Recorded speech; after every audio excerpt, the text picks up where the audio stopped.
살아가는 이 모든 순간이 주의 힘을 나는 믿네. 자, 31페이지 확인됐습니다. 자, 보겠습니다. 밭갈기 한번 읽어볼까요? 시작. 하나님이 우리에게 성경을 이해하는 능력을 주셨음을 확신하고 잊지 않는다. 성경을 이해할 수 있는 능력을 주셨기 때문에 우리가 성경을 보는 거죠. 다른 어려운 뭐 서적이나 뭐 박사 논문 같은 것은 우리가 어려워서 잘 못 보잖아요. 그러나 성경 말씀은 어렵더라도 하나님께서 가르쳐 주시고 깨우쳐 주시면 어떤 어려운 것도 다 공부를 못 배운 사람도 좀 세상 말로 무식한 사람도 성경을 다 깨닫게 되는 거예요. 성경을 통해서 구원의 역사를 경험하게 되는 거예요. 이것은 누가 뭐 지식의 차원이 아니에요. 하나님의 은혜를 입었느냐 입지 않았느냐, 성령의 은혜를 받았느냐 안 받았느냐, 이게 가장 관건인 거죠. 그래서 성경은 누구나 읽어도 성경이 이해가 되는 거예요. 놀라운 말씀인 거죠. 능력의 말씀이죠. 믿으십니까? 자, 넘어갑시다. 자, 계시, 영감, 조명이라는 이 세 단어를 기억하십시오. 교리에서 계시, 하나님께서 계시했다, 말씀을 계시했다. 하나님 계시의 말씀을 주셨어요. 계시를 통해서 하나님이 말씀을 주십니다. 계시란 그 자체가 보여줬다는 거예요. 뚜껑을 열어서 보여줬다. 원문의 뜻이죠. 하나님을 보여주지 않으면 우리는 하나님을 깨달을 수 없어요. 그러니까 계시하심으로 우리는 하나님에 대한 감각, 하나님에 대한 지식을 얻게 됩니다. 이게 계시의 역사예요. 이제 조명, 영감이 있죠. 성령의 영감, 성령께서 역사하는 거예요. 그리고 조명도 마찬가지예요. 성령께서 빛을 비춰서 눈을 보게 하시는 거예요. 말씀을 열어 보게 하시는 거예요. 이게 조명하신다, 빛을 보여주신다. 이 세 가지 단어가 이 성경에 대한 이 부분에 대해서 가장 핵심적인 단어입니다. 자, 기억하시고요. 자, 계시는 끝났다 이렇게 나와요. 자, 특별 계시인 성경. 그러니까 계시 중에도 일반 계시가 있고 특별 계시가 있어요. 자, 일반 계시는 이 세상의 모든 자연을 통해, 우주 만물을 통해 하나님을 계시하신 것이 자연 계시예요. 자연 만물을 통해서 거기에 하나님이 나타나 있습니다. 하나님의 역사가 나타나 있어요. 그래서 세상 사람도 뭐 불신자들도 마찬가지예요. 산 그 정상에 올라가면 세상이 이렇게 아름다운가? 그래서 감탄을 해요. 사람이 만들지 않았고 하나님이 있었기에 이렇게 어떻게 갑자기 자동으로 이렇게 생겼는데 뭐 폭발해 가지고 생겼다고 막 그러죠. 블랙홀. 그러니 뭐 그것은 아니에요. 그 과학자들이 얘기하는 거고. 하나님이 이렇게 손수 만들었기 때문에 이렇게 아름다운 게 우주 만물 막 별들의 찬란한 것을 막 보면 얼마나 아름다워요. 어떻게 하나님께서 이렇게 만드셨을까? 그러니까 신이 있다는 것을 자연 만물을 통해서 하나님이 보여주죠. 특별 계시, 성경을 계시함을 통해 성경의 말씀을 주심으로 말씀을 통해 하나님을 보게 하신 것. 이게 가장 하나님에 대한 지식을, 참된 지식을 얻는 도구죠. 자연 계시로는 구원 못 받아요. 아무리 자연 계시에 영감을 받고 뭐 학자나 문학자나 할 것 없이 어떤 자기들이 영감 받아서 뭐 엄청난 어떤 뭐 자기들이 그 감동된 문학 작품을 만든다 할지라도 그거 가지고는 구원받지 못합니다. 거기는 구원의 책이 아니기 때문에. 그렇죠? 자, 넘어갑시다. 그래서 계시는 끝났다는 거예요. 계시는 끝났어. 성경 말씀은 말씀을 주시기 위해서 계시를 주신 거예요. 그러니까 특별 계시인 성경은 끝났다는 거예요. 근데 어떤 이단자들이나 또 영적인 악한 영에 의해 미혹된 사람들은 뭐 계시를 받고 있다고 그러죠. 지금도 계시를 제공받는. 그래서 특별 계시가 아니라 자기가 받은 계시가 있다고 그래요. 자, 그 계시의 말씀 내가 주겠다고. 이거 이단이에요. 절대 잘못된 겁니다. 자기가 계시를 받았다. 물론 하나님께서 특별한 경우에 또 계시를 주실 수 있어요. 그러니까 계시를 줬다는 것이 성경책이 계속 기록된다는 게 아니에요. 기록된 성경은 끝난 거예요. 더 이상 성경이 없어요. 완성된 성경, 이 말씀에 다른 계시는 존재하지 않습니다. 그래서 계시가 끝난 거예요. 말씀 자체로서는 끝난 거예요. 계시의 말씀은. 그냥 계시의 말씀이 또 있다고 그러면 그건 이단입니다. 자, 두 번째, 영감도 끝났어요. 왜냐하면 계시의 말씀이 끝나니까 계시의 말씀이 주어지기 때문에 거기에 영감이 필요한 거예요. 성령의 감동이 필요한 거예요. 그래서 말씀을 기록하게 하시고 영감의 역사가 일어나 성령의 역사가 있는 거죠. 그래서 영감도 끝난 거예요. 그리고 조명은 지금도 어떻게 해요? 진행 중이다. 이렇게 조명은 계속 진행돼요. 왜? 계시의 말씀, 하나님 말씀을 지금 계속 우리가 봐야 되고 주님 오실 때까지 우리가 하나님 말씀을 경청하고 듣고 지키고 그 말씀을 하나님이 주신 말씀으로 살아야 하기 때문에 조명은 계속되는 거예요. 우리 주님 오실 때까지 계속 조명의 역사. 이 조명이라는 것은 성경을 밝히 보여서 깨닫게 해주는 역사. 내 눈을 열어서 하나님 말씀임을 믿게 해주는 역사예요. 눈을 열어주는 거예요. 영의 역사를 열어주는 거예요. 영의 눈을 열어주는 거예요. 이 조명의 역사예요. 조명하신다 그렇게 말해요. 조명하신다. 자, 신학적으로. 자, 넘어갑시다. 자, 시편 18편 28절에 보면 같이 봅시다. 시작. 주께서 나의 등불을 켜심이여 여호와 내 하나님이 내 흑암을 밝히시리이다. 네, 등불을 켜주신다. 하나님 켜주셔야 돼요. 영의 눈이 열려야 돼요. 그래야 성경을 깨달을 수가 있다. 흑암을 우리를 밝혀주신다. 똑같은 또 비슷한 말씀 119편 5절 105절 시작. 주님의 말씀은 내 발의 등이요 내 길의 빛이니이다. 유명한 말씀이죠. 주의 말씀은 내 발의 등이에요. 내 발을 밝히고 내 발을 바른 길로 이끄는 역사를 하는 등불이 된다는 거예요. 그런 내 인생의 길에 빛이 되어주신다. 주님이 빛이 되어주신다. 조명하여 주신다. 말씀으로 조명하여 주고 말씀으로 우리를 인도하여 주신다. 이렇게 말씀해요. 자, 짚고 넘어갑시다. 31페이지 보면 박스 하나 나와요. 거기에 중요한 말씀 나오기 때문에 조명에 대한 이 부분에 대해서 여러분들 쉽게 이해할 수 있는 내용입니다. 자, 힘차게 한번 외쳐봅시다. 시작. 조명은 성령의 초자연적인 영향력이나 사역으로서 그리스도를 믿는 모든 사람들이 성경을 이해할 수 있게 해주는 능력이다. 자, 이렇게 생각해보자. 하나님은 오래전부터 계시와 영감으로 그분의 말씀의 빛을 이 세상에 비추고 계셨다. 그러나 조명을 통해 우리 눈이 가린 것이 벗겨지고 나서야 우리는 그 빛을 비로소 볼 수 있게 되었다. 자, 여기서 이제 가려는 눈을 하나님이 말씀의 계시로 성령으로 눈을 열어주심을 통해 하나님 말씀을 그제서야 그 빛을 통해 조명을 통해 하나님의 말씀을 보게 되었다는 거예요. 하나님을 보게 되었다는 거예요. 믿으십니까?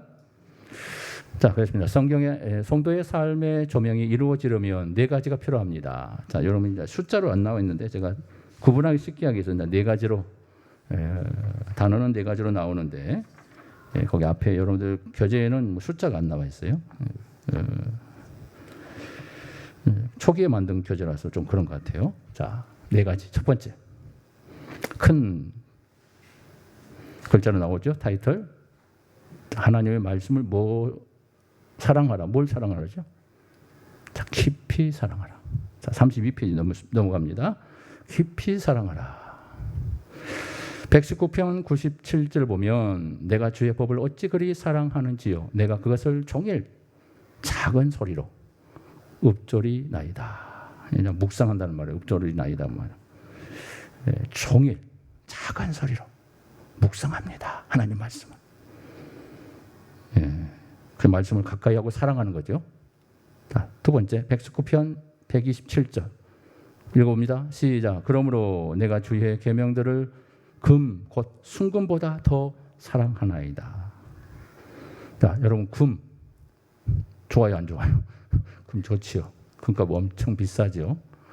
금값이 이렇게 폭등할 줄을 누가 알았겠어요. 그럼 금괴라도 하나씩 갖고 있어야 하나만 가지고 있어 몇 천만 원 될 텐데요. 아무튼 금은 모두가 좋아합니다. 그리고 이 세상에 그 금은 다 통용됩니다. 어디를 가든 이 인간이 사는 세계에서는 금이 다 통용돼요. 자, 금을 우리가 갖기 위해서는 어떻게 해야 돼요? 가만히 있으면 금이 나옵니까? 땅을 파서 캐내야 돼요. 금강석을 캐내야 돼요. 금 나와라 뚝딱 도깨비방망이로 금 나와라 뚝딱 하면 금이 다 됩니까? 아니에요. 땅을 파야 돼요. 무단한 노력 끝에 얻는 거예요. 노력 없이는 금을 얻을 수 없습니다. 게으른 사람은 금을 소유할 수 없는 거예요. 땅을 파야 하기 때문에. 자, 그래서 우리가 성경을 이해하고 성경을 내 것으로 만들기 위해서 어떻게 해야 돼요? 노력해야 돼요. 끊임없이 성경을 사랑하고 깊이 연구하셔야 돼요. 가만히 있으면 안 돼요. 가만히 있으면 아무런 역사가 없어요. 자, 더 중요한 말씀 잠언 2장 3절 6절. 자, 긴 말씀이지만 같이 한번 졸지 않기 위해서 한번 소리 내면서 읽어봅시다. 시작. 지식을 불러 구하며 명철을 얻으려고 소리를 높이며 은을 구하는 것 같이 그것을 구하며 감추어진 보배를 찾는 것 같이 그것을 찾으면 여호와 경외하기를 깨달으며 하나님을 알게 되리니 대저 여호와는 지혜를 주시며 지식과 명철을 그 예배에서 내심이며 이렇게 얘기하죠. 보세요. 은을 구하는 것 같이 감추어진 보배를 찾아라고 해요. 찾아야 돼요. 찾아야 깨닫는 거예요. 찾아야 내 것이 되는 거예요. 무엇이? 말씀이. 예. 말씀 보는 자와 말씀 깊이 보지 않는 자와는 차이가 있는 거예요. 그 신앙의 차이가 있어요. 말씀을 사랑하는 자와 사랑하지 않는 자와 큰 차이가 있어요. 교회만 나온다고 해서 말씀이 제대로 알아져진 거 아니에요. 내가 노력해야 돼요. 듣는 일에 열심히 경청하셔야 돼요. 말씀 듣는 자리에 막 그냥 매료돼야 돼요. 그래 그 말씀이 들어오는 거예요. 뭐냐면 설교 시간은 말씀이 해석된 말씀을 주기 때문에 굉장히 중요한 거예요. 그 말씀을 깨닫게 말씀을 해석해서 줘요. 그러니까 그 말씀이 그냥 던지는 거예요. 그냥 받을 수 있는 거예요. 그냥 내가 말씀을 볼 때는 어떻게 해요? 이게 뭐 말씀인지 잘 모를 때도 있어요. 그래도 말씀을 막 계속 읽어야 돼요. 모른다고 덮어놔버리면 성령이 역사하잖아요. 말씀을 통해 역사하기 때문에 노력해야 합니다. 그래야 깨달아집니다. 그래야 계시의 말씀을 통해 여러분들이 하나님 은혜를 경험하게 됩니다. 믿으십니까? 자, 하나님 말씀을 얼마나 강조하고 있는지 보라. 방금 있는 말씀들이 하나님 말씀 굉장히 강조하고 있어요. 그만큼 최선을 다해서 하라는 거예요. 자, 조명은 하나님으로부터 시작된다. 그가 빛을 비추시는 분이시다. 그러나 내가 성경을 사모하여 펼쳐 들고 읽지 않는다면 나는 그 빛을 결코 보지 못할 것이다. 여러분 명심하셔야 돼요. 말씀은 그냥 말씀 자체로 역사가 일어나지 않아요. 내 안에 들어올 때 역사가 일어나고 선포될 때 역사가 일어나고 그 말씀을 들을 때 내 귀에서 역사가 일어나요. 믿으십니까? 행동을 해야 돼요. 역사가 일어나는 거예요. 말씀의 조명이라는 게 성령께서 조명해 주니까 성령의 조명 필요합니다. 가만히 있으면 조명해 주니까 아니에요. 말씀을 내 안에 소유할 때 듣고 그 말씀을 볼 때 역사가 일어나고 조명의 능력이 나타나고 성령이 거기서 역사하는 거예요. 그래서 사랑하라. 많은 말씀을 사랑하라. 자, 성경은 어떤 속성을 통해 우리의 삶을 변화시키는가? 자, 하나님 말씀이 우리를 변화시켜요. 우리를 움직여요. 터치해요. 하나님 말씀이 우리를 움직입니다. 믿으십니까? 이 말씀이 나름 역사하고 말씀의 역사가 있을 때 막 움직이는 역사가 있어요. 막 힘이 나고 막 절망했던 사람이 다시 회복되는 역사가 일어나고 믿음 없는 사람이 믿음의 역사가 일어나요. 왜요? 하나님 말씀이 강력하고 능력의 말씀, 살아있는 말씀이기 때문에 그 말씀이 들어오면 막 새 힘이 솟는다고요. 하나님 능력으로 막. 열심 없는 자가 말씀이 떨어지면 막 열심 있는 자가 되고 차가운 심령의 사람이 말씀의 불을 떨어지면 그 말씀의 불에 뜨거워지고 막 불같이 움직이는 거예요. 말씀의 능력이 살아있기 때문에 그렇죠. 자, 봅시다. 첫 번째는 C예요. C. 자, 32페이지 중간에 1번 나오죠. C. 자, 성경에서 뭐라고 나오는가 봅시다. 읽어봅시다. 베드로전서 1장 23절. 너희가 거듭난 것이 썩어질 씨로 된 것이 아니요 썩지 아니할 씨로 된 것이니 하나님의 살아 있고 항상 있는 하나님의 말씀으로 되었느니라. 씨. 이 두 종류의 씨가 나와요. 두 종류의 씨. 어떤 씨입니까? 썩어질 씨. 그리고 어떤 씨? 썩지 아니할 씨. 예. 썩는 씨는 뭐예요? 세상의 씨앗은 다 썩어버려요. 그럼 말씀의 씨앗은 썩지 않아요. 믿으십니까? 그 말씀의 씨앗이 내 안에 떨어지면 생명력을 일으킨다고요.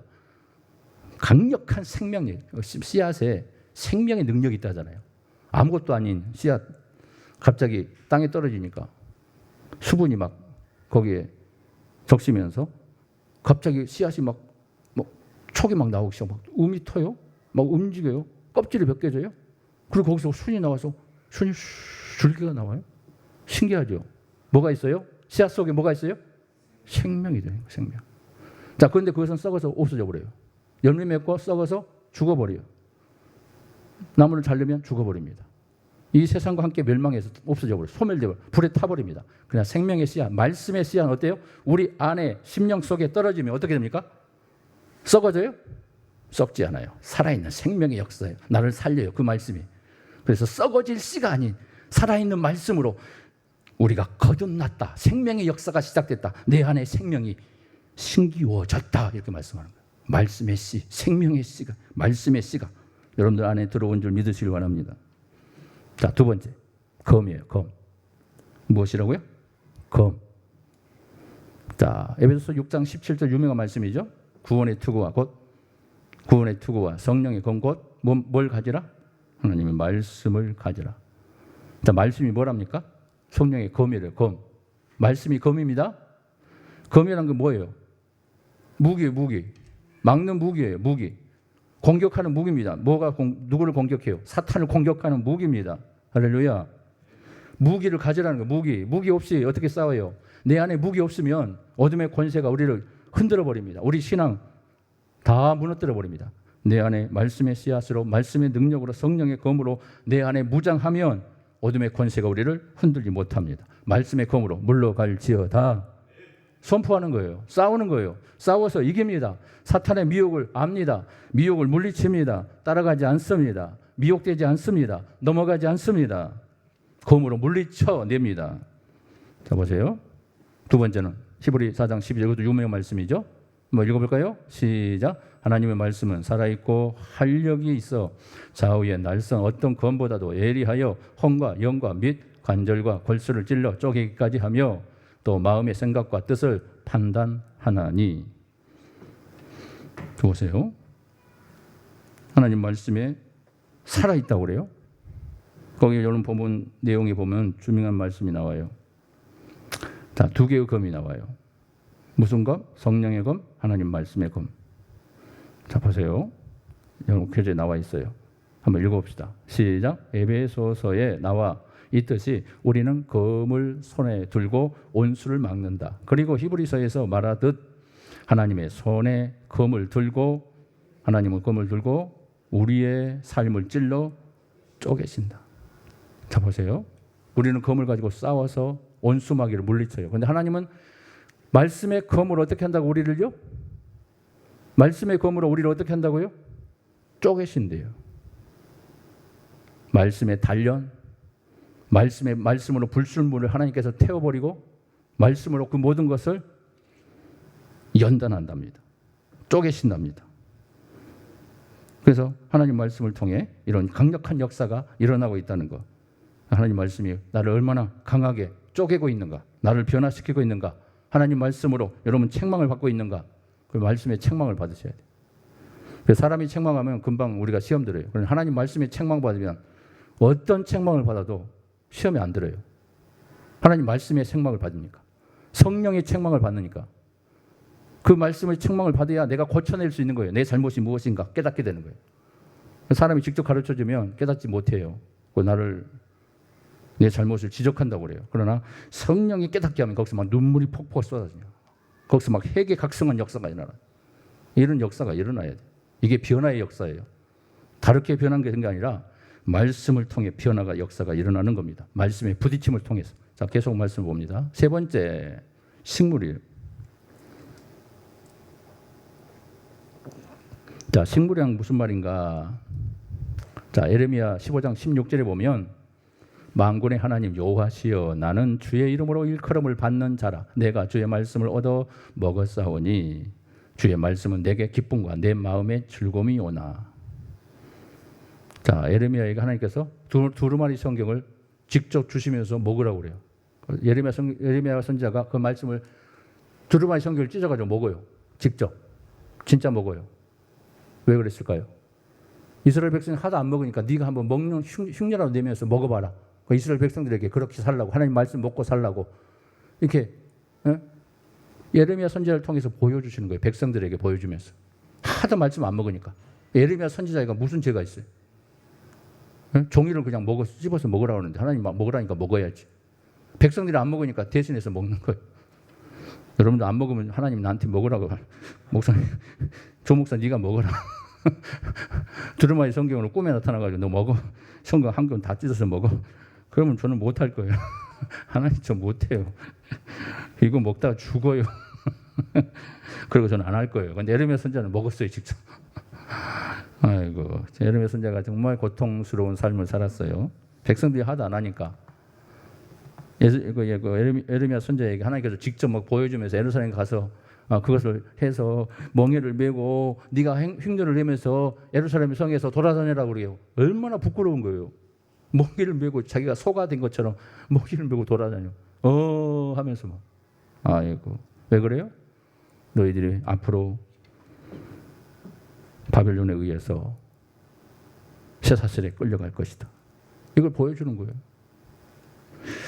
자, 봅시다. 여러분 주명한 말씀 나오죠? 마태복음 4장 4절 읽어봅니다. 시작. 예수께서 대답하여 이르시되 기록되었으되 사람이 떡으로만 살 것이 아니요 하나님의 입으로부터 나오는 모든 말씀으로 살 것이라 하였느니라 하시니. 자, 식물 먹는 거예요. 자, 식물로만 먹지 말고 음식만 먹는 것으로 내 배를 채우지 말고 이제는 뭘 채우라는 거예요? 영의 양식을 채워라. 영의 양식을 내 안에 채워라. 채워라. 말씀을 먹어라. 말씀을 먹어라. 이렇게 말해요. 내 입의 말을 먹으라는 거예요. 그만큼 사랑하고 말씀을 내 안에 집어넣으라는 거예요. 내 심령 속에 집어넣으라는 거예요. 영의 말씀을 자주자주 먹으라는 거예요. 자, 그래서 떡으로만 살지 말아요. 떡으로만 살면 하나님 백성이 아니랍니다. 육에 속한 사람이에요. 영에 속한 사람은 영의 말씀을 먹어야 돼요. 말씀을 자주 냠냠냠 먹어야 돼요. 아, 맛있다. 따라서 해봐요. 야, 맛있다. 여러분 맛있는 거 보면 와, 정말 맛있네. 이렇게 하잖아요. 근데 말씀 먹으면 아이고 맛없네. 이렇게 세상 사람 한 것처럼 더럽게 맛없네. 여러분 하나님 말씀을 먹으면 좀 더럽게 맛없다고.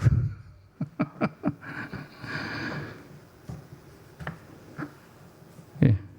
목사가 요리를 잘해줘야 맛있게 먹는 것처럼, 요리사가 음식을 잘해줘야 맛있게 먹는 것처럼, 목사가 요리를 잘 못해가지고 날마다 죽만 먹으니까 얼마나 맛이 없겠어요.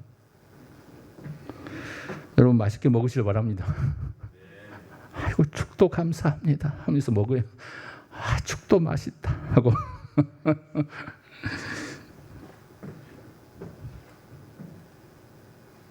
하나님 말씀이면 되죠. 인간의 말로 아무리 좋은 문학적 설교, 논리적 설교 하면 섹스피어 같더니 하고 지식적인 말씀을 전하면 그게 좋은 말씀입니까? 성도들이 말씀의 분위기를 못하니까 그런 말씀을 다 끌어와서 양념을 쳐서 만드는 거예요. 순수한 말씀만 전하면 하나님 말씀이 역사하는 거죠. 근데 우리 인간은 그렇게 못해요. 순수한 말씀을 들으면 어렵다고 그래요. 말씀만 전하면 졸리다고 그래요. 농담도 해야 되고 재미난 얘기도 해야 되고 그 말씀을 기억하는 건 날마다 얘야만 머리에 떠올라요. 그게 뭡니까? 물론 양념을 잘 해야죠, 맛있게. 근데 그것만 생각하면 안 되는 거예요. 그것만 기억나면 안 되는 거예요. 그런 말씀을 더 기억하시길 바랍니다. 자, 갓난 아이들 같이 순전하고 신령한 젖을 사모하라. 이는 그로 말미암아 너희로 구원에 이르도록 자라게 하려 함이냐. 신령한 젖. 어린아이가 젖을 안 먹으면 어떻게 돼요? 죽어요. 어린아이, 영혼, 갓난아이처럼 젖을 사모. 젖 안 주면 어떻게 해요? 엄청나게 울어버려. 울어버려. 울면 저 빨리 막 뭐 어딨어? 빨리 타. 난리. 먹으면 엄청나게 빨아먹어요. 안 울어요. 하면서 막 먹어요.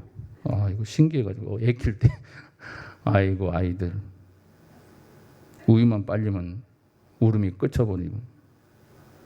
근데 그것도 버릇된다고 하더라고요. 자주 우유를 먹으면 울면 막 우유 막 먹여준 거예요. 가짜 가짜 뭐니까 그 꼭지도 막 입에 올려주고 이빨 다 상한다고 하죠. 그거 울 때마다 주면은 아이들의 성격이 변한대요. 시간을 꼭 정해서 그때 울어도 그때 시간을 주면은 내가 울어도 안 주는구나. 그때부터 땡깡 부르는 것을 포기한대. 근데 울기만 하면 주면은 막 그러니까 이거 울기만 하면 주는구나 하면서 그냥 우는 게 만사 형통이에요. 아이들이 알아가지고 그냥 땡깡 부르는 거예요. 그 어떤 어린 심리학자 교수님이 그렇게 얘기하더라고요. 그게 사실인가 모르겠는데 좀 그냥 그럴 듯도 해요. 봅시다. 말씀 살아갑시다. 네 번째, 불과 방망이. 말씀이 불이래요. 자, 여호와의 말씀이다. 내 말이 불 같지 아니하냐. 바위를 쳐서 부서뜨리는 방망이 같지 아니하냐. 예, 방망이로 불로 또 뜨거워. 자, 불의 뜨거움을 경험해 보셨나요? 불이 막 뜨거워. 하나님 말씀이 얼마나 뜨거운가. 방망이로 내 뒤통수를 맞은 것처럼 똥 때려요. 내 심령이 하나님 말씀이 꽝 망치로 방망이 말씀의 형광을 때려요. 충격받아요. 충격을 받으셔야 돼요. 말씀의 방망이를 맞아보세요. 자주 맞은 거 좋아해요. 말씀의 방망이. 그러면 충격. 쇼킹하는 말씀. 막 머리가 막 버쳐. 막 눈이 막 불이 막 나. 버쳐. 하나님 말씀 막 이런 비밀한 말씀. 막 감탄이 절로. 이런 경험이 없어요. 평생에 한번 감탄해봤나? 하고 말해요. 말씀의 능력 앞에 막 부딪혀요. 뭐 그 말씀 읽다가 막 눈물이 막 성경책에 막 젖어서 막 성경이 막 눈물에 막 젖어가지고 눈물이 펑펑 막 쏟아져. 회개 각성의 역사가 막 일어나. 말씀이 나를 방망이로 때리면서 막 거기서 막 부서지는 역사가 변화됩니다. 주여, 몰랐습니다. 주여, 내가 죄인입니다. 이런 역사가 일어나요. 말씀이요. 말씀 자체만으로요. 불같은 말씀이 일어나길 바랍니다. 자, 그래서 봐요. 다섯 번째, 거울이 나옵니다. 한번 야고보서 1장 23절, 24절, 25절까지 자, 화면 보고 읽어볼까요? 시작. 누구든지 말씀을 듣고 행하지 아니하면 그는 거울로 자기의 생긴 얼굴을 보는 사람과 같아서 제 자신을 보고 가서 그 모습이 어떠했는지를 곧 잊어버리는 거니와. 자유롭게 하는 온전한 율법을 들여다보며 있는 자는 듣고 잃어버린 자는 자가 아니요 실천하는 자니 이 사람은 그 행하는 일에 복을 받으리라. 보세요. 말씀을 잊어버린대요. 거울이래요. 거울. 저 말씀이 거울입니다. 왜 거울이죠? 나를 보여주는 거예요. 말씀이 나를 보여줘요. 내 자신을 보여줘요. 말씀이 자신을 보여요. 내 자신이 확 보여버려요. 내가 누구인가를 확 보여버려요. 거기서 회개의 역사가 일어나요. 회개. 예? 내가 누구인가를 거기서 보는 거예요. 하나님 보여주세요. 내가 막 멸망할 죄인이라는 걸 그제서야 깨닫는 거예요. 주님, 나는 지옥할 백성이었습니다. 하나님, 이런 죄인을 구원해 주시다니 감사합니다. 억만 가지 죄악 속에서 나를 용서해 주신 하나님 감사합니다. 막 회개 막 통곡하는 역사가 말씀의 거울이 자기를 보여주니까 자기의 모습이 보여요. 자기의 모습을 볼 뿐만 아니라 누가 보여요? 거룩하신 하나님이 보이는 거예요. 그 거울로 자신을 보고 하나님을 보는 거예요. 거룩하신 하나님 앞에 얼굴을 감히 들 수가 없는 거예요. 말씀의 거울로 여러분 자신이 보여지기를 바랍니다. 내가 누구인가를 아는 거예요. 자, 말씀의 조명이 이루어지려면 네 가지가 필요합니다. 자, 두 번째, 하나님 말씀을 뭐하라? 영적으로 이해하라. 두 번째는 영적으로 이해하라. 자, 33페이지 나오죠. 자, 모든 성도들에게 해당되는 두 가지 사실이 있습니다. 첫 번째, 성령께서 성경을 뭐예요? 이해할 수 있게 하신다. 자, 이해할 수 있게. 누가 이해하게 하는 거예요? 성령께서 이해할 수 있게 만들어 주신다. 자, 성경을 볼 때 앞뒤 문맥을 보는 것이 그래서 중요합니다. 자, 고린도서 2장 12절. 자, 이것은 중요한 성령님에 관해서 말씀하고 있기 때문에 한번 같이 읽어볼까요? 자, 34페이지 보면 나와요. 말씀이 깁니다. 고린도전서 2장 12절부터 15절 시작. 우리가 세상의 영을 받지 아니하고 오직 하나님으로부터 온 영을 받았으니 이는 우리로 하여금 하나님께서 우리에게 은혜로 주신 것들을 알게 하려 하심이라. 우리가 이것을 말하거니와 사람의 지혜가 가르친 말로 아니하고 오직 성령께서 가르치신 것으로 하니 영적인 일은 영적인 것으로 분별하느니라. 육에 속한 사람은 하나님의 성령의 일들을 받지 아니하나니 이는 그것들이 그에게는 어리석게 보이며 또 그는 그것들을 알 수도 없나니 그러한 일은 영적으로 분별되기 때문이라. 네, 15절. 그러나 15절 아니에요. 예, 요한복음 16장입니다. 그러나 진리의 성령이 오시면 그가 너희를 모든 진리 가운데로 인도하시리니. 자, 말씀을 진리 가운데 우리를 인도해 주신대요. 성령께서 가르쳐 주시고 성령께서 가르쳐 주셔야만이 우리가 성경을 이해할 수 있답니다. 자, 두 번째, 두 가지 사실. 두 번째, 성령께서 성경을 이해할 뭐예요? 책임을 나에게 맡기신다. 자, 책임을 맡기세요. 너희는 거룩하신 자에게서 기름 부음을 받고 모든 것을 아느니라. 성령께서 우리를 가르쳐 줍니다. 그러면 가만히 있으면 되느냐? 아니라는 거예요.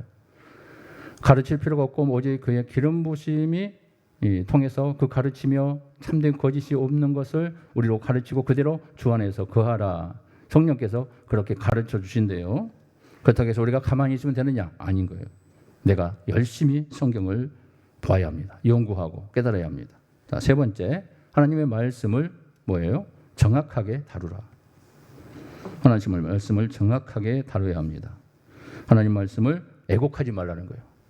하나님 말씀 그대로 받아들이라는 겁니다. 말씀을 애곡하면 큰 죄가 있게 됩니다. 이단들이 그렇게 많이 하지요. 그래서 디모데후서 2장 15절에 읽어봅니다. 시작. 너는 진리의 말씀을 옳게 분별하며 부끄러울 것이 없는 일꾼으로 인정된 자로 자신을 하나님 앞에 드리기를 힘쓰라. 하나님의 말씀을 열심히 옳게 분별해야 돼요. 그리고 그 말씀을 하나님 말씀으로 잘 활용하셔야 합니다. 자, 하나님 말씀을 공부하는 7가지 규칙이 있습니다. 자, 7가지 규칙을 하면 다 끝나는데요. 자, 봅시다. 첫 번째 규칙이 있습니다. 믿음과 성령이 함께해야 제대로 해석할 수 있다. 하나님 말씀 내 스스로 해석 못합니다. 하나님 말씀 도와주셔야 합니다. 34페이지 밑에 보면 나오지요. 자, 두 번째 규칙. 성경으로 성경을 해석한다. 자, 성경으로 성경을 해석합니다. 자, 성경 전체의 흐름을 봐야 돼요. 그리고 본문의 말씀이 무엇을 말하고 있는가를 찾아야 합니다. 말씀을 찾아야 돼요. 말씀을 안 보고 찾지도 않고 연구도 하지 않으면 아무런 능력이 안 나타납니다. 성경으로 해석해야 합니다. 간주를 사용하라. 간주. 지금은 간주 성경이 없는데 옛날에는 간주 성경이 있었어요. 그래서 그 말씀에 연관된 구약의 성취적 그 복음들이 연관되어서 간주를 달아가지고 그 말씀 따라가 보면 거기에 비슷한 말씀들이 나옵니다. 지금은 간주가 많이 안 나오는데 옛날에는 간주 성경이 따로 있습니다. 그래서 성경 전체 흐름, 성경이 무엇을 말하는가를 정확하게 성경의 말씀으로 이해할 필요가 있다. 자, 세 번째 규칙이 신학의 빛으로 구약을 이해한다. 자, 구약에 보면 제사가 많이 나오죠. 제사. 왜 제사가 많이 나오죠? 제사가 무엇을 의미해요? 성전이 무엇을 의미해요? 예수님의 십자가를 의미하죠. 우리 주님의 십자가 사건이에요. 하나님의 구원의 사건이 성전에 나와 있어요. 제사 제도를 통해 성막 제도를 통해 우리 주님의 구원의 역사, 나를 구원하신 하나님의 사랑이 거기에 나타나 있습니다. 그 신학의 우리 주님이 십자가 사건을 통해 그 모든 것을 완성해 내버립니다. 그래서 신학의 말씀을 통해 구약을 보는 겁니다. 구약의 완성이죠. 그래서 그 제사 같은 거 우리 주님의 십자가 사건과 연결해서 성경을 해석하면 구약의 모든 하나님의 지시하는 그 말씀들이 예수 그리스도를 예표하고 있다는 것을 정확하게 보게 됩니다. 네 번째는 뭐죠? 분명한 본문에 비추어 불분명한 본문을 이해한다. 자, 이단들을 보게 되면 말씀을 그 군데군데 뽑아가지고 단어 뽑아가지고 그것만 가르치죠. 그 여호와 증인들 보면 특히 그래요. 제가 예수 믿는 얼마 안 됐는데 그때 여호와 증인이 찾아오더라고요. 그래서 성경 가지고 막 엄청 빨리빨리 찾아요. 그래서 막 대단하더라고요. 그래서 부럽더라고요. 저는 성경도 많이 안 봤고 성경 이제 보려고 하고 있는데 막 그렇게 하니까 막 눈이 막 휘둥그러면서 오, 대단한 사람이네. 나중에 보니까 여호와 증인. 좀 처음에 몰랐는데. 근데 말씀 여기서 따고 저기서 따가지고 성경이 이렇게 말한다 그래서 자기가 말할 모든 대답을 다 가지고 있는 거예요. 그 단어 가지고 설명을 하는 거예요. 근데 성경 본문하고는 문맥하고는 전혀 상관이 없어요. 그러면 성경을 왜곡하는 거예요. 단어만 가지고 성경을 설명하면 왜곡에 빠져요. 그 단어가 왜 나왔는가, 그 본문에 왜 그 단어를 사용하고 있는가, 앞뒤 문맥을 보지 않으면 성경 왜곡에 빠져버립니다. 성도는 잘 몰라요. 본문의 의도가 무엇이고 본문이 왜 이 말씀을 하고 있는가, 하나님이 어떤 의도로 이 말씀을 주었는가, 그 배경을 추적하지 않으면 성경을 곡해해버립니다. 그러니까 여러분, 그래서 강해 설교가 그래서 필요한 거예요. 강해 설교. 주제 설교하게 되면은 내가 말하고자 하는 그 주제 가지고 말을 해요. 성경의 말씀의 깊이와는 상관없이. 그러니까 어느 정도 어떤 지식이 충만하면 주제 설교가 강해요. 그런데 주제 설교가 어떻게 보면 성도들이 듣는 데는 굉장히 쉬워요. 그거 은혜가 돼요. 왜냐하면 내 공감대가 서요. 내가 이런 부분을 생각하고 있었던 얘기들을 잘 도출해내기 때문에 쉽게 이해가 돼요. 그러니까 좋은 설교라고 생각해요. 물론 좋은 설교도 많아요. 그런데 그런 설교에 익숙하게 되면 말씀의 뜻을 몰라버려요. 성경이 오늘 본문에서 뭘 말하고 있는가? 제목을 따라가지고 그 제목 가지고 설교를 하기 때문에 제목 중심으로 모든 것을 말한다고요. 성도들은 은혜 받지요. 근데 그게 아니에요. 설교는요. 성경은 뭐다? 원문의 저자가 무엇을 말하고 있고 이 본문에서 어떤 배경으로 이 말씀이 나왔는가를 가르쳐줘야 돼요. 그렇지 못하면 성경을 잘못 가르치고 있는 겁니다. 그건 설교가 아니에요. 자기 설교예요. 하나님 말씀 전하는 게 아니에요. 사람 지식을 전하고 있는 거예요. 자기 지식을 뽐내고 있는 거예요. 근데 많은 현대인들은 그것에 익숙해지다 보니까 그것에 은혜를 많이 받아요. 그러니까 그곳에 많이 몰려요. 그런 설교를 많은 사람들이, 성도들이 각광을 받기 때문에, 인기이기 때문에 그런 설교를 찾아갑니다. 이건 심각한 거예요. 그게 말씀 중심으로 되고 있다면 문제가 없어요. 그런데 그 말씀 중심이 아닐 경우에는 그 말씀을 자기 마음대로 요리하고 있는 거예요. 하나님 앞에 책망받아요. 본문의 의도 없이 말씀 단어 떼어내가지고 말씀 전하는 거 여러분 조심해야 합니다. 물론 그것으로 은혜를 받을 수 있어요. 그러나 그것이 계속되면 여러분들의 신앙은 어린아이의 신앙으로 머물러 있는 거예요. 말씀에 깊이 못 들어가는 거예요. 자, 그래서 좀 어려우니까 부분은 넘어가고요. 다섯 번째 규칙, 단어와 문장을 어떻게 하라? 문맥에 비추어 이해한다. 자, 이게 어려워요. 문맥이라는 것은 앞뒤 말씀의 흐름이 무엇을 말하고 있는가를, 그 흐름을 얘기하는 거예요. 그러니까 배경을 말하는 거예요. 오늘 말씀, 이 말씀이 있는데 이 말씀은 오늘 이 말씀이 무엇을 뜻하고 있는가? 여러분, 창세기 1장과 요한복음 1장이 똑같이 비슷한 말, 태초란 말이 나와요. 태초의 말씀이, 태초에 하나님이 천지를 창조했다고 하고, 요한복음 1장에는 태초의 말씀이 계시냐고 그래요. 똑같은 말씀이 나와요. 무슨 말씀입니까? 그럼 똑같은 태초가 똑같은 태초가요? 똑같은 단어니까 아니죠. 그러면 언어를 봐야 돼요. 자, 창세기에서는 시작을 알리는 창조의 시작에 대한 태초를 말하고, 요한복음의 태초는 뭘 말해요?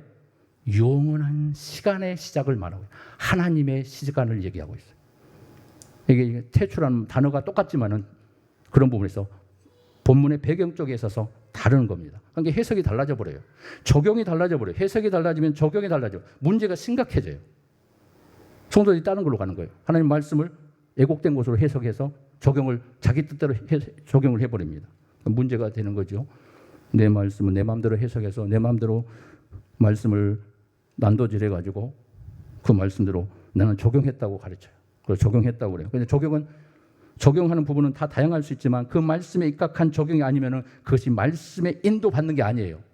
내가 원해서 내 생각대로 적용하는 거예요. 그 문제가 심각해져요.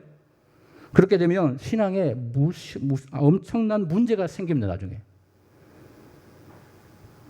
그래서 말씀의 흐름과 말씀의 인도받는다는 것이 무엇인가를 정확하게 깨달아야 돼요. 자, 이런 부분에서 문맥적 흐름이 굉장히 중요합니다. 앞뒤의 문맥을 정확하게 파악하고 말씀을 전할 때만이 그 말씀이 애곡되지 않고 하나님 말씀으로 전해져. 하나님은 그 의도를 가지고 이 본문 말씀을 꺼내놨고 그 본문 말씀을 선지자를 통해서 말씀하고 있기 때문에 그 말씀이 무엇을 요구하고 있는가를 하나님의 뜻을 가르쳐낼 수가 있는 거예요. 그렇지 못하면 사람의 생각이 들어가는 거예요. 자, 봅시다. 평안히 쉬고 먹고 마시고 즐거워하자. 그러면서 평안히 먹고 술고 그냥 즐거운 삶을 살라 이 말이 아니죠. 이거 어리석은 부자를 향해서 말씀하는 내용이죠. 예를 들어 나와요. 자, 그리고 교리적 본문에 비추어 역사적 본문을 해석한다. 이제 교리적인 본문은 이제 교리적인 흐름과 뼈대를 우리가 알게 되면 이것을 벗어나면 교리에 벗어나고 이것에 벗어나면 우리가 믿는 교리에 성경이 입에되는 거구나. 이걸 판단하고 분별을 하게 돼요. 그래서 교리를 배우는 거예요. 교리. 굉장히 중요한 거예요. 이게 판단이 나중에 세워져요. 자기도 모르게 신앙의 기준이 세워져요.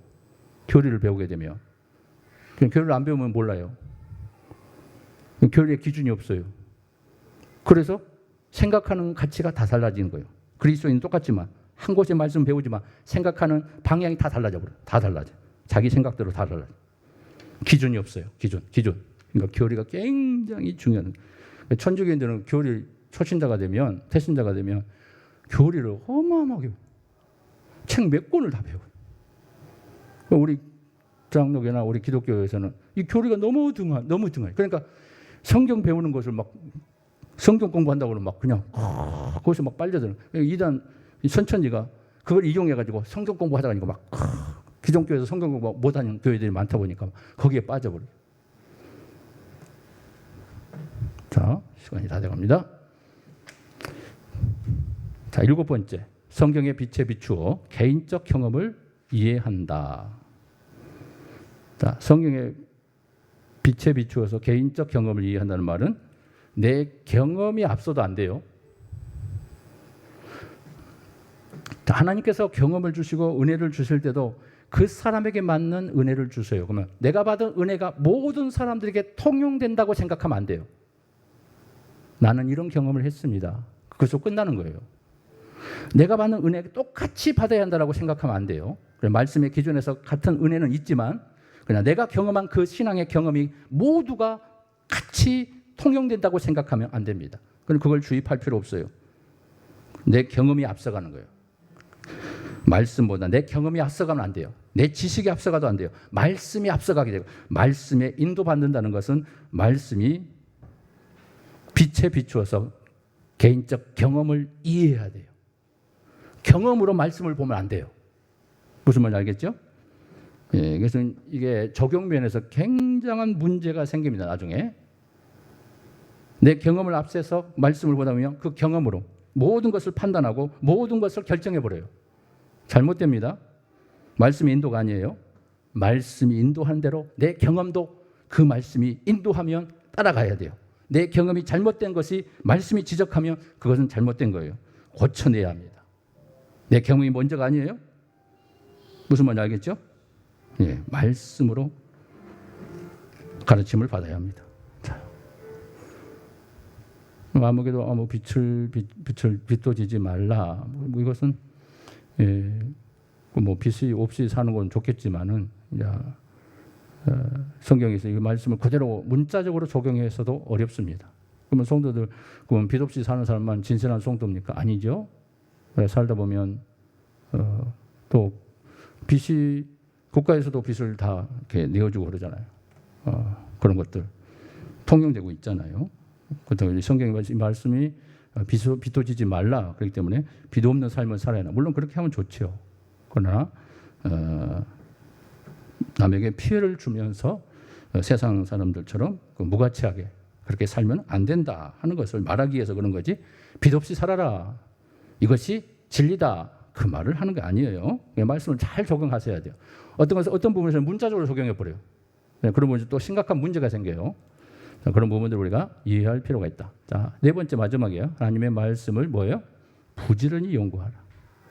36페이지 결론입니다. 자, 어떻게 해야 하나님 말씀을 평생 공부하겠다고 결단할 수 있을까? 하나님 말씀 평생 공부해야 돼요. 그래서 평생 말씀 또 어떤 분이 하나님 말씀 한 번 읽었는데 또 읽어야 돼요? 내년에 또 읽어야 돼요? 말씀 평생 말씀 가까이 하셔야 돼요. 힘들더라도 가까이 하시는 거예요. 아멘. 그게 하나님 백성들이에요. 천국 가는 백성들은 어쩔 수 없습니다. 하나님을 사랑하는 자는 하나님 말씀을 가까이 해야 합니다. 그래야 말씀을 통해 하나님의 뜻을 깨달을 수가 있습니다. 자, 봅시다. 이제 결론적인 부분 봅시다. 네 가지가 나오죠. 주님의 말씀을 믿고 그 말씀에 따라 살겠다고 주님 앞에서 소원하라. 디모데전서 4장 15절 16절 나오죠. 이 모든 일에 전심전력하여 너의 성숙함을 모든 사람에게 나타나게 하라. 내가 내 자신과 가르침을 살펴 이 일을 계속하라. 하는 말씀을 계속 연구하고 가까이 하라는 거예요. 자, 두 번째 일곱과야 시작. 하나님의 말씀을 연구하고 답을 찾는 열심을 내라. 말씀을 연구하고 답을 찾아야 돼요. 왜 그럴까? 이 말씀 무슨 말씀일까? 모르면 물어보고 목사님한테, 모르면 여러분들 계속 그 말씀 붙잡고 어떤 말씀일까 연구하라는 거예요. 그래야 성숙함이 있다는 거예요. 그래야 발전이 있다는 거예요. 17장 11절에 사도행전 베레아에 있는 사람들은 데살로니가에 있는 사람들보다 더 너그러워서 간절한 마음으로 말씀을 받고 이것이 그러한가 하여 날마다 성경을 상고함으로. 자, 베레아 교회 성도들이 이렇게 열심히 있었어요. 하나님 말씀 막 집중하고 사도 바울이 가르치니까 막 매료돼 버렸어요. 그래서 그 말씀을 어떤 지역 사람들보다 어떤 교회 성도들보다 하나님 말씀에 엄청나게 연구하기 시작한 거예요. 이게 베레아 교회 성도들의 위대함. 베레아 교회도 있죠. 그 베레아 기신론도 있어가지고 베레아라는 말이 좀 요즘에 좋은 말들을 이단들이 써가지고 교회에서 못 써요. 베레아 교회 그러면 이단인가? 베레아 기신론 김기동 목사인가 해가지고 베레아는 완전히 김기동 특허품이 되어버렸어요. 이런 것을 그렇게 거기서 쓰면 안 되는데 또 신천지도 많이 그러죠. 참 그런 말들을 그냥 신천지에도 잘 써요. 막 추수꾼들의 모임 어떻게 그렇게 잘 썼나 모르겠어. 우리는 상상도 못했는데 그런 사람들은 그런 걸 참 연구를 잘한가 봐요. 그래서 좀 잘못된 연구에서 문제가 심각하지. 하나님 말씀을 올바르게 연구하면 얼마나 좋겠어요. 자, 말씀 그래서 상고해야 합니다. 세 번째, 하나님의 말씀으로부터 배운 것을 다른 사람들과 나누라. 말씀은 늘 은혜를 나누는 거예요. 은혜를 나눌 때만이 은혜가 내 안에 간직돼요. 그리고 내가 받은 은혜를 간증함을 통해서 다른 사람들에게 말씀의 능력을 이렇게 전파하게 됩니다. 그리고 그들도 사모하는 심령으로 바꿔내고 그리고 그런 간증을 통해서 그들이 이해하지 못한 것을 깨우치는 역사가 일어나요. 그래서 나누라는 거예요. 앞으로 목장교회에서 은혜를 나눌 때 말씀을 가지고 나누는 역사가 일어날 때 강력한 역사가 일어날 겁니다. 자, 골로새 3장 16절에 읽어봅니다. 시작. 그리스도의 말씀이 너희 속에 풍성히 거하여 모든 지혜로 피차 가르치며. 그 말씀이 어떻게 해요? 우리 마음속에 풍성하게 넘쳐나게 막 깍차게 막 만들라는 거예요. 자, 성경 공부하면서 공부하면서 배운 것을 행하라. 행하라고 그러죠. 너희는 말씀을 행하는 자가 되고 듣기만 하여 자신을 속이는 자가 되지 말라. 자, 토의 가운데 2번 문제는 질문이 나오죠. 이번 질문 같이 읽어봅시다. 다음의 질문들에 대해 나눠보자. 첫 번째, 성경이 내게 씨와 같았던 때는, 성경이 내게 검과 같았던 때는, 성경이 내게 식물 음식과 같았던 때는, 성경이 내게 방망이와 같았던 때가 있었는가? 성경이 내게 불과 같았던 때는 있었는가? 성경이 내게 겨울과 같았던 때는 있었는가? 이걸 이제 말씀이 바로 이렇게 나를 가르치고 나를 변화시켜주고 나를 새롭게 해주는 말씀으로, 그래서 말씀의 능력 속에 사는 것, 살아있는 말씀으로 말씀의 지도를 받고, 그래서 말씀에 가까이 하면 하나님의 지도를 받게 돼요. 하나님이 그를 가르쳐요. 목사가 가르치는 것보다, 목사가 가르치는 거 다 되지 않아요? 몇 프로도 안 돼요? 누가 가르쳐요? 하나님이 가르쳐요. 그럼 하나님 가르침을 받으셔야 돼요. 그럼 어떻게 해야 돼요? 말씀 가까이 가야 돼요. 말씀의 음성을 자주 들어야 돼요. 그래 그 말씀에 터치를 받게 돼요. 그 말씀이 나를 새롭게 변화시키는 역사가 일어나게 될 줄 믿습니다. 기도합시다. 은혜로우신 아버지 감사합니다. 역사하여 주시고 오늘도 함께하여 주시고 성령으로 함께하시어서 말씀에 충만한 역사가 임할 수 있도록 우리 하나님 도와주시옵소서. 믿음으로 우리 하나님 말씀 가운데 바로 서게 하시고 하나님의 뜻을 깨닫는 믿음의 축복의 삶이 되게 하여 주시옵소서. 오늘도 이 힘든 가운데 아버지 하나님 자를 지키며 말씀에 동참한 주의 백성들에게 하나님 교리의 말씀을 통하여 더 깊은 진리에 하나님 말씀의 진리를 깨닫는 하나님 풍성한 하나님의 은혜를 경험하는 축복의 사람들 되게 하여 주시옵소서. 한 주간도 승리케 하시고 축복하시고 하나님의 권능으로 보호하여 주시옵소서. 예수님 이름으로 간절히 기도하옵나이다. 아멘. 마치겠습니다.